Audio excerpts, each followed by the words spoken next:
right, we're here with Navy's newest assistant coach, Joe Coniglia. I guess, Joe, tell us first and foremost, what led you to want to take this opportunity at the Naval Academy?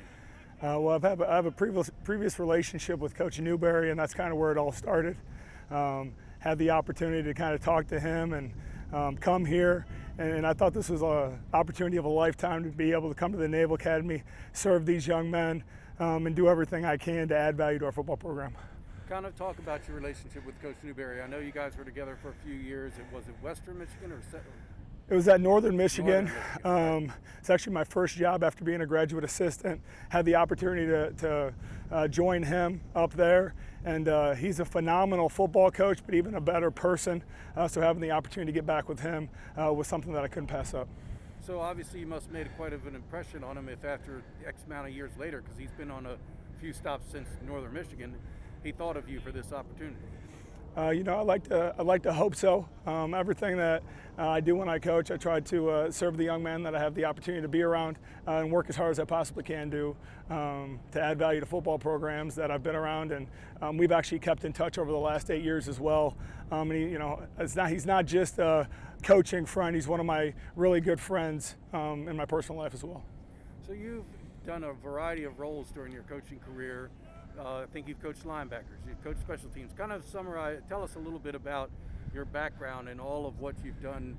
And I think that versatility may have been what appealed to Coach Newberry. Yeah, so I started my career as a defensive line coach. When I was with Coach Newberry, as I continued to grow, I was a defensive line coach as well at Rhode Island, but I was promoted to a recruiting coordinator and also special teams coordinator. And those were just exciting times. And I thought, getting into positions where you don't feel extremely comfortable are always great opportunities for growth. So I felt like I had some really good growth there. Went to Kent State as an outside linebackers coach. Again, hadn't coached linebackers. Another great opportunity for growth coming here and being with Coach Newberry, being around a collaborative group of really great men as coaches, and then also having the opportunity to work with him in the secondary and add some value on special teams. I think those are some things that I couldn't pass up, along with the other reasons that I gave you just in regards to being at the Naval Academy and having that really be an opportunity of a lifetime. Well, no, he also mentioned recruiting. He feels you're going to bring value on the recruiting side. Apparently, that's something you've had success with, or where have you been? You know what? The one thing that is near and dear to my heart is making sure that I have career relationships with the guys that I recruit, the coaches in the areas that I recruit. So it's really important to me to have some passion and some intention on the way I go about recruiting. That has provided some positive results, but obviously it's a day at a time and continue to grow and learn and become a better recruiter day by day. So when did you arrive here in Annapolis? So my family got here June 8th. I've been here since May 10th. So what's your early impressions? I mean, you're just now really starting to immerse yourself. Well, I guess all summer you've been around the mids, football players. What's your impressions of the institution at large and the midshipmen that you're working with? Everything I expected and more. The opportunity to coach the young men that I get to be around every single day, they are phenomenal, salt of the earth young men, extremely hard workers. The coaching staff is unbelievable. I came here with my 3 young kids and my wife, so they've really enjoyed Annapolis as well, having the opportunity to go to the different parades, be around the other coaches' wives. I mean, we just have, again, a collaboration of really great people that I'm proud to associate myself with. And how do you feel you fit in with the culture on the defensive side of the ball among the coaching staff? I mean, he's got some guys he trusts, Kevin Downing, P.J. Volker, other guys that he's had previous relationships with that he trusts. Can you talk about the culture among the defensive coaching staff? Yeah, I think it's phenomenal. Those guys help me become better every single day. Being around those guys are not only, again, great coaches, but great men, people that I try to emulate as a coach. And I learn something new from those guys every day. But again, you got to come out here. You got to bring juice. You got to bring energy to the not only the coaching staff, but also to the players because they see everything. And really just trying to follow in their footsteps. I'm still learning the culture, but I'm trying to do the best job I can to fit in. All right, Coach. Phil may have some more questions. Coach, Sure. Everybody talks about how special Coach Newberry is. In your words, what is so special about Coach Newberry and his defense? It's just the thing that's so special about Coach Newberry's defense is that there's a lot of moving parts. It's filled with creativity. The guys are extremely confident. He really instills a lot of confidence into the defensive players so that they can go and they can play fast. He's clean, clear, concise in his teaching. So when he teaches things, guys understand it, and that gives them the opportunity to go execute at a high clip. How would you consider your coaching style? I would consider my coaching styles, I try to be creative. I try to bring a lot of energy and excitement every single day. I like to be around the guys. I like to create relationships.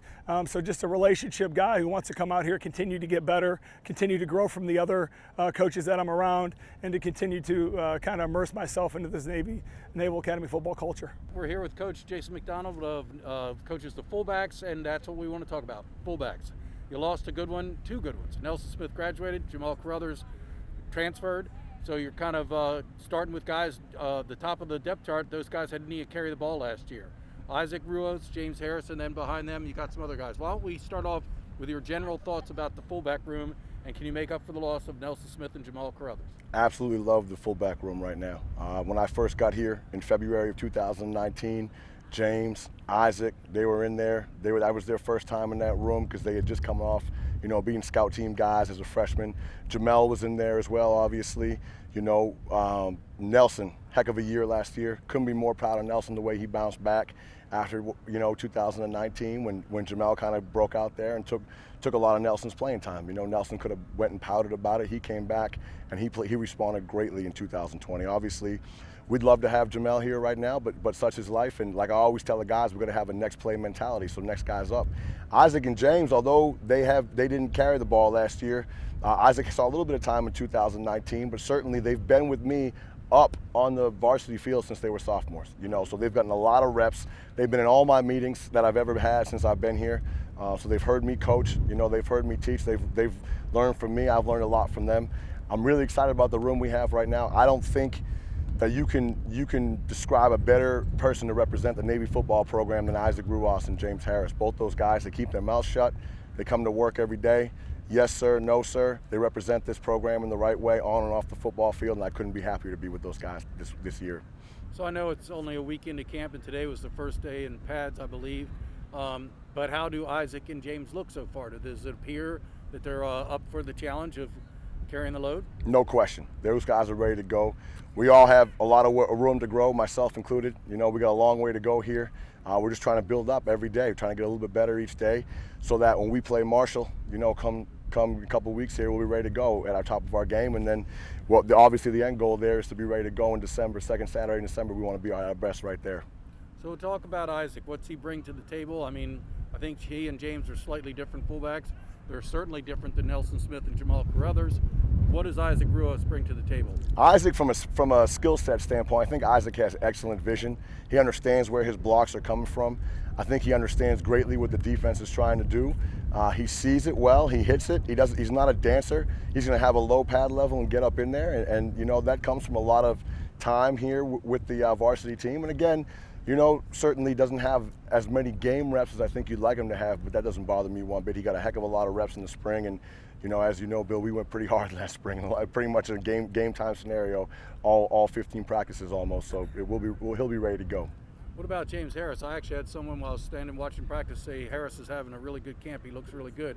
What are you seeing out of James Harris, and what's he bring to the table? I think James is a little bit more of your kind of old school traditional fullback. He's a load to bring down. He wants to lower his shoulder to knock guys out. He did some good things, and the few reps that he got last year in some of the blocking scheme stuff, he certainly brought the wood a few times. So I'm looking for a big year from both those guys. I'm really excited, and I'll just add this. I think the biggest impact the two of them can have, because we have a lot of young guys in our room, is to show those guys what it is to be a Navy football player and to wear the blue and gold and represent this school. So obviously coming into camp, Malcolm Terry was listed third on the depth chart, but from my observation in two practices, it looked like Mike Maui might have been running with the threes. Where are we behind Isaac and James? Yeah, Mike and Malcolm are both playing well. I think right now probably Mike has a slight advantage over Malcolm right now. Just experience. Yeah, just a little bit more experience. The great thing I want to say about Mike is he didn't get any reps in the spring. He was with the A-backs in the spring, and he came right in here. And it's not, when you run this against the bags, it's one thing, but when you take the bags away and there's somebody coming down there in a naked mesh, that takes a different kind of spirit to run through that hole. And Mike's done that a few times. He's gotten the ball, and a few times he hasn't gotten the ball. So that's what we look for first and foremost at that position. And Mike's done a great job so far. So Malcolm Terry also is a converted slot back. Did he run at fullback in the spring? He did, and he did well, and he's grown a lot, and he's come a long way. You know, and there's, I think you're probably splitting hairs there between Mike and Malcolm at this point, you know, so just look for the both of them to keep getting better every day. So I asked Isaac on a Zoom call the other day, you know, if you get into the clear, can you take it to the house? And he said, yes, sir, I can. And on Tuesday, I watched him do it. He got a burst through a hole and went all the way to the end zone. Do you feel that these guys have the finishing speed you want? So he responded, yes, sir, I can. So he gave you 4 words. Did you get any more out of that than out of him? Not a lot. That's one of the things I love about Isaac is you know, he's not a man of many words, but he's a man of actions. I think he's got the ability to take it to the house. I think James has the ability to take it to the house. You know, time will tell. You know, obviously 2019, I think we were the most explosive team in the country by far, and sure, everyone would love to have that every single year, but we've been really successful around here for a long time. We haven't always been the most explosive team in the country, so I think both of those guys, when they get their opportunities, they'll have some lightning in a bottle there. All right, thanks, Coach. Phil may have some more questions. Thank you, sir. Coach, is the goal to have, by the time Marshall comes around, a 1 and a 2, 1A, 1B, rotate 3 guys? What are you thinking? You know, I'll tell you, obviously I'm always going to default to what Coach Niemont and Coach Jasper want there, but I think I have a pretty good grasp there. We don't want to put too many guys in the game. You know, you always kind of mess around a little bit with what the quarterback's going to do and how the feel is with the mesh and things like that. Over the years, you've looked back, you've had a lot of success here with one main guy and another guy to give him some spells. You know, last year certainly we had plenty of games where Jamel and Nelson both took about equal amount of reps, you know, maybe 60-40 sometimes, and sometimes someone's going to have a hot hand. You might want to go a little bit more with one guy, but I think that both of those guys have the ability to be big time players, and if James and Isaac are hitting it and they're doing everything that's asked of them, then those would be the 2 guys right there.